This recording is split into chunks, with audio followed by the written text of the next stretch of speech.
Troisième volet sur la lecture akashique et aujourd'hui je vous parle des risques de la culpabilité lorsque l'on fait une lecture akashique. Mais qu'est-ce que c'est que ça? Qu'est-ce que c'est que ça? Qu'est-ce que c'est que ça?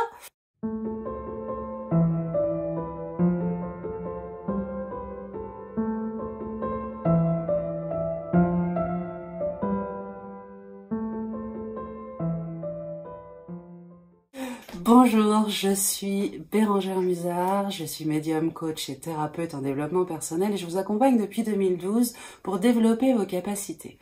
Alors, on continue, troisième volet sur la lecture akashique. Bien sûr, si vous avez envie de vous former, d'aller lire vos vies dans l'akasha, eh bien, je vous invite à aller sur le site internet, suivre la formation pour la lecture akashique, www.passeurénergétique.fr, formation complète où vous ressortirez avec toutes les capacités et toutes les informations nécessaires pour pouvoir lire vos propres vies et lire les vies de ceux qui vous le demanderont. Voilà. Aujourd'hui, je vous parle des risques de la culpabilité. C'est quelque chose qui est possible lorsque l'on fait une lecture akashique. C'est déjà arrivé et donc je me suis dit que ça pouvait être intéressant d'en discuter ici. Alors en fait, c'est lorsque l'on va faire une lecture akashique, on a parfois en contact une vie qui est pas forcément très rose, où on n'a pas été très gentil. On n'a pas été très lumineux ni très conscient de ce que l'on faisait. Et on a peut-être pratiqué de la magie noire, on a peut-être été un gros enfoiré ou une vieille bique désagréable avec tout le monde, quelqu'un d'avare ou quelqu'un qui avait voilà, on a peut-être tué des gens, on a peut-être empoisonné des gens, enfin bon bref, toujours est-il que... Et il arrive parfois que lorsque l'on décrit ce type de vie, eh bien en fait, il se passe une espèce de switch dans notre tête où au lieu de se focaliser sur la problématique que l'on est en train de vivre, hein, puisque ça sert quand même à venir conscientiser, traverser, développer, évoluer sur une problématique, présente dans notre vie à nous, eh bien on finit par complètement se projeter dans l'autre vie avec notre conscience de la vie présente, ce qui est complètement inutile puisque bien sûr ça n'est pas du tout la même personnalité, ni le même mental, ni la même éducation, ni la même société, ni rien de tout ça, hein, c'est juste un lien d'âme, donc c'est complètement inutile d'aller se projeter dans une autre de nos vies, même si c'est notre âme qui est dans ce corps, qui est en train de se vivre dans sa propre réalité à ce moment-là, ça n'a rien à voir avec qui je suis ici et maintenant. Et donc, je vais aller poser ma conscience avec mes valeurs, mon mental, mes pensées, mes croyances, mon éducation, etc., etc., sur quelqu'un que je crois être, parce que je ne le suis pas, mon âme est en train de vivre cette expérience, je ne vis pas cette expérience, je au sens, moi, être humain incarné avec ma personnalité et mon mental, mon âme, oui, mais voilà, quand je dis je, la plupart du temps, je dis pas je, mon âme, parce que je suis connectée à mon corps et à ce que je ressens et à ce que je vis, donc je me suis perdue dans mon explication, mais c'est pas grave. Et en fait, je vais projeter tout ce que je suis ici dans l'autre, en me disant c'est mal, ça va pas, j'aurais pas dû faire ça. Et en fait, je vais poser sur mes épaules et dans mon énergie une culpabilité en lien avec une autre vie, parce que je la compare à qui je suis aujourd'hui. Mais ça n'est absolument pas comparable.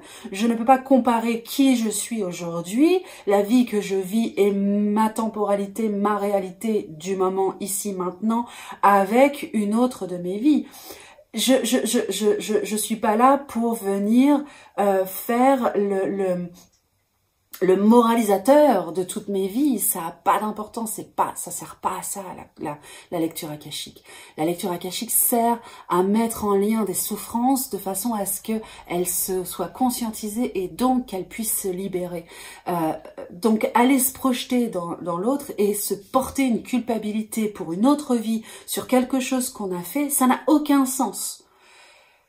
Là, dans ces moments-là, on se rend compte qu'il y a une part de notre mental qui a envie de culpabiliser pour ne pas s'occuper de libérer le problème pour lequel on est allé voir cette vie antérieure. Hein, on est tordu des fois. Mais en attendant, il se trouve que ça peut arriver, ce genre de choses. On a tendance à se culpabiliser pour des choses que l'on a faites ou que l'on a dites, et ça nous fait oublier la véritable problématique du moment sur laquelle on doit travailler. Ça nous fait oublier la compassion que l'on doit développer de façon à ce que les liens énergétiques et karmiques puissent circuler entre les différentes vies. Voilà. Et finalement, ça vient bloquer et figer une situation. Or, ce blocage qui arrive avec la culpabilité sur une autre vie n'est que un blocage mental de cette réalité ici et maintenant. Donc c'est quelque chose auquel il faut veiller si vous faites faire une lecture akashique et que vous tombez sur une vie un peu compliquée, eh bien veillez à ne pas détourner l'attention de votre guérison finalement, de ne pas détourner votre mental sur de la culpabilité, à essayer de réparer des trucs alors que personne vous demande de les réparer. Vous vivez, tout est simultané, donc forcément il y a des choses qui se réparent, des choses qui se font, des choses qui se libèrent, qui se guérissent. Voilà, il s'agit simplement d'avancer dans votre évolution, dans votre présent à vous. Donc faites attention de ne pas aller devenir le sauveur d'une de vos autres vies, parce que là vous perdez complètement dans de la spiritualité qui ne sert à rien. Et donc veillez à rester bien centré sur le pourquoi vous avez contacté cette lecture akashique et cette vie pour pouvoir guérir d'une difficulté ou avancer ou avoir une conscientisation de quelque chose et activer la compassion envers cette autre vie de façon à ce que vous puissiez nourrir toutes vos autres vies d'amour et de compassion qui va permettre une conscientisation plutôt que de vous culpabiliser, parce que votre culpabilité ne touche que vous et ne va certainement pas permettre à une autre vie de conscientiser quoi que ce soit. Et vous risquez de vous mettre en conflit avec vous-même en vous identifiant à une vie pour laquelle vous êtes votre âme est en train de la vivre, mais pas vous dans votre personnalité et dans votre réalité du moment. Donc, restez centré sur votre réalité du moment. Voilà, j'espère que j'ai été assez claire. Et puis, si ça vous donne envie d'aller apprendre à lire les vies antérieures, les vies akashiques, eh bien, n'hésitez pas à aller sur le site www.passeurénergétique.fr et à suivre la formation complète qui vous permettra de lire l'akasha pour vous et pour les autres. Voilà, je vous dis à bientôt pour une prochaine vidéo sur l'akasha. On continue la petite série. Bye bye!